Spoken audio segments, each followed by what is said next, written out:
नमस्कार सभी को। चतुर्था अध्याय बनाने जा रहा हूँ मैं आज। वो हम क्या है ना, एकदम बोरिंग सा भैं भैं भैं करके बस मैं बोलते रहता हूँ। तो सोचा कि आज बैकग्राउंड में म्यूज़िक लगा लूँ, तो मम्मी के फ़ोन से लगाया है बैकग्राउंड म्यूज़िक। सुन सकते हो, माँ का भजन लगाया है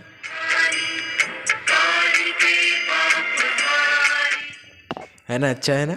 तो इसी टाइप से दो चार भजन और हैं, जब तक मैं पाठ कर रहा हूँ तब तक रहेगा। देखा और लोग वीडियो को बैकग्राउंड में खूब सारा गाना लगाते हैं, भजन लगाते हैं, सोचा हम भी थोड़ा ट्राई कर लेते हैं। तो अब शुरू करते हैं बिना बकवास ज़्यादा किए। अथ चतुर्थो अध्याय। चंचुला की प्रार्थना से ब्राह्मण का उसे पूरा शिव पुराण सुनाना और समय अनुसार शरीर छोड़कर शिवलोक में जा चंचुला का पार्वती जी की सखी होना। माता पार्वती की दोस्त बन जाती है। ये स्पॉइलर मिल रहा है कथा का आगे का। ठीक है। ब्राह्मण बोले, सौभाग्य की बात है कि भगवान शंकर की कृपा से शिव पुराण की इस वैराग्य युक्त तथा श्रेष्ठ कथा को सुनकर तुम्हें समय पर चेत हो गया। हे ब्राह्मण पत्नी, तुम डरो मत, भगवान शिव की शरण में जाओ। शिव की कृपा से सारा पाप तत्काल नष्ट हो जाता है। मैं तुमसे भगवान शिव की कीर्ति कथा से युक्त उस परम वस्तु का वर्णन करूंगा जिससे तुम्हें सदा सुख देने वाली उत्तम गति प्राप्त होगी। शिव की उत्तम कथा सुनने से ही तुम्हारी बुद्धि इस तरह पश्चाताप से युक्त एवं शुद्ध हो गई है। साथ ही तुम्हारे मन में विषयों के प्रति वैराग्य हो गया है। पश्चाताप ही पाप करने वालों के लिए सबसे बड़ा प्रायश्चित है। सत्पुरुषों ने सबके लिए पश्चाताप को ही समस्त पापों का शोधक बताया है। पश्चाताप से ही पापों की शुद्धि होती है। जो पश्चाताप करता वही वास्तव में पापों का प्रायश्चित करता है, क्योंकि सत्पुरुषों ने समस्त पापों की शुद्धि के लिए जैसे प्रायश्चित का उपदेश किया है, वह सब पश्चाताप से संपन्न हो जाता है। और वास्तव में जब तक आपको आपकी गलती का एहसास न होना, तब तक उससे सुधारा नहीं जा सकता और आगे नहीं बढ़ा जा सकता है। हमेशा की तरह मैं सारे फ़ोटोज़ लगा दूंगा, तो आप भी थोड़ा पॉज करके खुद से पढ़ लीजिएगा, आपके ज़्यादा समझ में आएगा। बाकी आपकी मर्ज़ी है। जो पुरुष विधि पूर्वक प्रायश्चित करके निर्भय हो जाता है, पर उसने कुकर्म के लिए पश्चाताप नहीं करता, उसे प्रायः उत्तम गति प्राप्त नहीं होती। परंतु जिसने अपने कुकृत्य पर हार्दिक पश्चाताप होता है, वह अवश्य उत्तम गति का भागी होता है, इसमें संशय नहीं है। इस शिव पुराण की कथा सुनने से जैसा शुद्ध चित्त होती है,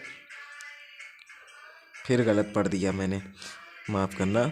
इस शिव पुराण की कथा सुनने से जैसी चित्त शुद्धि होती है, वैसी दूसरे उपायों से नहीं होती। चित्त शुद्धि मतलब इंसान की जो भी मन में गंदे गंदे ये सब होते हैं ना, चित्त शुद्धि होती है, मन में बाबा का वास होता है, ऐसा कहने का मतलब है इसमें।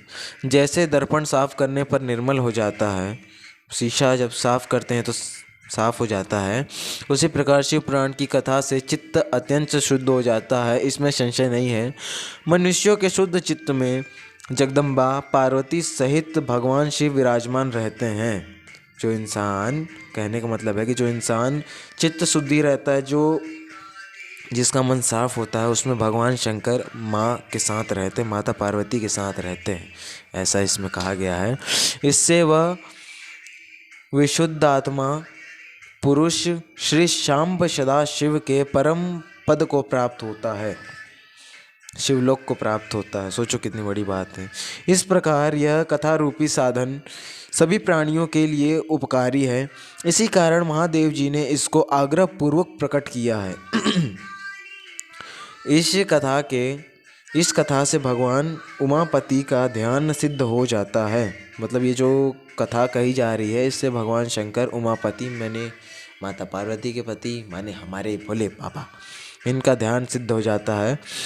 उस ध्यान से परम ज्ञान और मोक्ष की प्राप्ति निश्चय हुई होती है।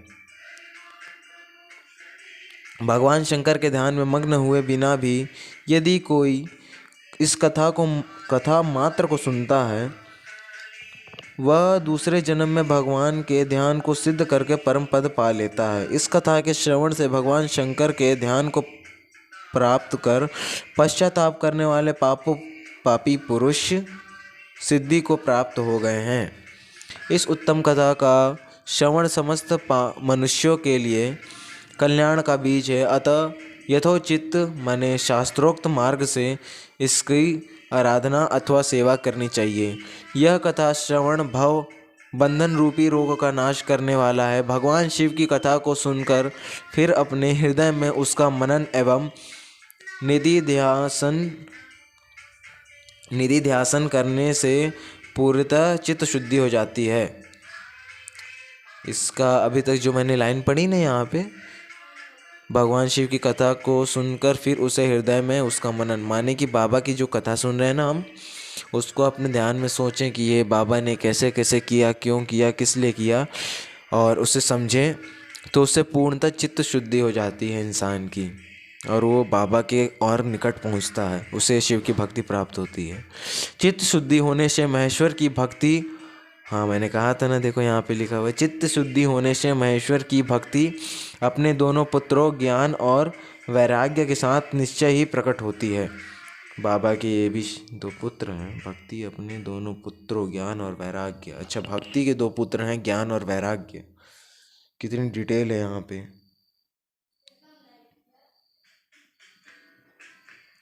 जय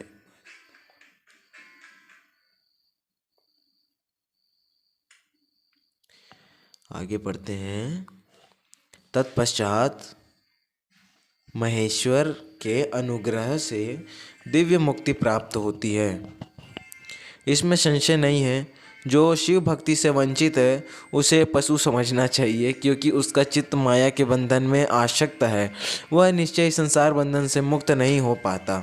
हे ब्राह्मण पत्नी, इसलिए तुम विषयों से मन को हटा लो और भक्ति भाव से भगवान शंकर की इस परम पावन कथा को सुनो।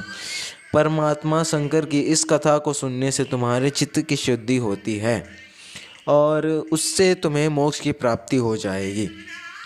निर्मल चित्त से भगवान शिव के चरणारविंद को चिंतन करने वाले की एक ही जन्म में मुक्ति हो जाती है, यह मैं तुमसे सत्य सत्य कहता हूँ।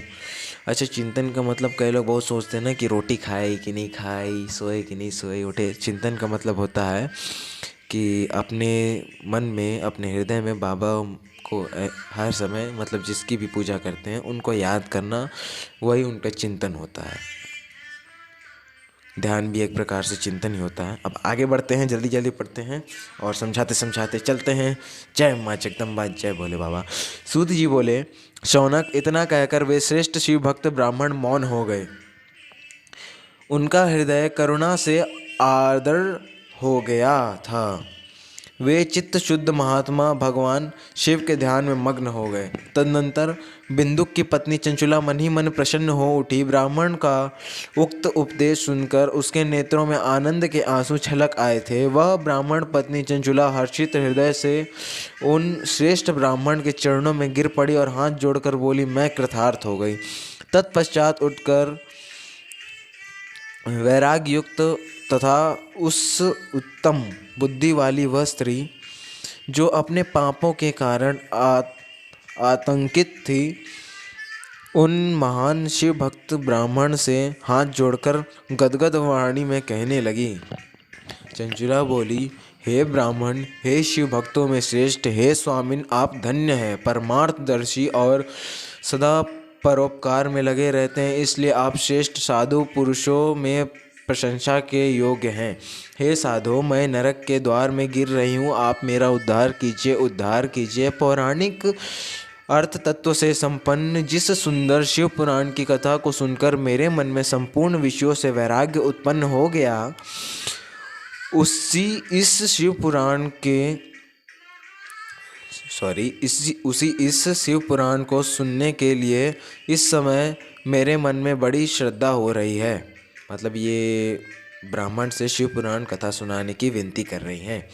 आगे सूत जी बोलते हैं, ऐसा कहकर हाथ जोड़कर उनका अनुग्रह पाकर चंचुला उस शिव पुराण की कथा को सुनने की इच्छा से मन में लिए उन ब्राह्मण देवता के सेवा में तत्पर हो वहाँ रहने लगी। मतलब कि उस शिव पुराण की कथा को सुनने की इच्छा से वह ब्राह्मण की सेवा में वहीं पर रहने लगी। तदनंतर शिव भक्तों में श्रेष्ठ और शुद्ध बुद्धि वाले उन ब्राह्मण देवता ने उसी स्थान पर उस स्त्री को शिव पुराण की उत्तम कथा सुनाई। इस प्रकार उस गोकर्ण नामक महाक्षेत्र में उन्हीं श्रेष्ठ ब्राह्मण से उसने शिव पुराण की वह परम उत्तम कथा सुनी जो भक्ति, ज्ञान और वैराग्य को बढ़ाने वाली तथा मुक्ति देने वाली है। उस परम उत्तम कथा को सुनकर वह ब्राह्मण पत्नी अत्यंत कृतार्थ हो गई। उन सद्गुरु की कृपा से उसका चित्त शीघ्र ही शुद्ध हो गया।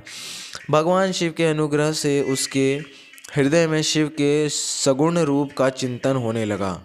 सगुण मतलब कि उनका जो शरीर है ना, जैसे हमारा शरीर होता है वैसे बाबा के शरीर का चिंतन ध्यान होने लगा। इस प्रकार सद्गुरु का आश्रय लेकर उनसे भगवान शिव में लगे रहने लगे। इस प्रकार सद्गुरु का आश्रय लेकर उसने भगवान शिव में लगी रहने वाली उत्तम बुद्धि पाकर शिव के सच्चिदानंद मय स्वरूप का बारंबार चिंतन आरंभ किया। सच्चिदानंद स्वरूप क्या? आदि अनादि रूप बाबा का शिवलिंग। वह प्रतिदिन तीर्थ में, ये सब इसमें लिखा हुआ नहीं है, मैं अपने से बता रहा हूँ जो ज्ञान मुझे मिला है थोड़ा बहुत माँ की कृपा से वही बता रहा हूँ। आगे बढ़ते हैं। और वह प्रतिदिन तीर्थ के जल में स्नान करके जटा और वल्कल धारण करने लगी तथा समूची देह में भस्म लगाकर रुद्राक्ष के आभूषण धारण करने लगी। वह भगवान शिव के नाम जप में लगे रहने लगी थी। एक मिनट एक गाना चेंज कर लेते हैं थोड़ा ना, पार्वती वल्लभ अष्टकम लगा लेते हैं।